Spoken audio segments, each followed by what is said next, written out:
matu ko waaye xam nga nit bu demee ba yëkkati ci làmmiñu boppam ni la nawloowuma la da nga koy waaw xam nga nit bu jàppee bu demee ba yëkkati ci làmmiñu boppam wax loolu yow it nit moom man du ma ñàkk a nawloo doomu aadama man képp ku yàlla bind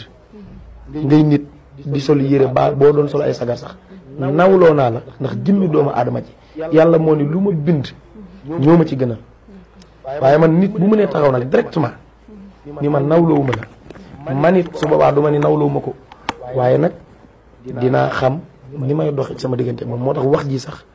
bëgguma ko waaye xaj na mënuma ñàkk bañ a leeral li tax nga ni awma numéro ak nangam loolu kese la waaye man képp ko xam nawloo nga ma rek nawloo naa la waaye ku ma nawloo wutit nawloo naa la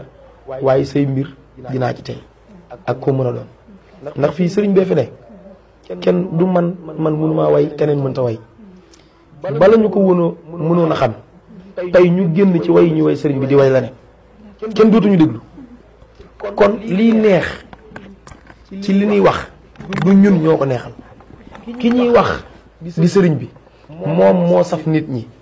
moo neex nit ñi moo waral li ñuy wax neex ci nit ñi waaye yëf yi kenn moomu ko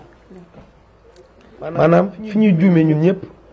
mooy ku jàpp ni yow rek lañ war a dégg yow rek yaa war a way yow rek lañ war a déglu yaa war a génne mu neex keneen war ko siiw keneen war ko dem mais loolu boo ko jàppee dootul sa xol dootul neex da ngay génn nii di way di reetaan fekk da ngaa mel ni ku bég mais bégoo ndax doo mën a bég ndax da ngay way lu neex tourné ak TikTok di yem ci keneen muy way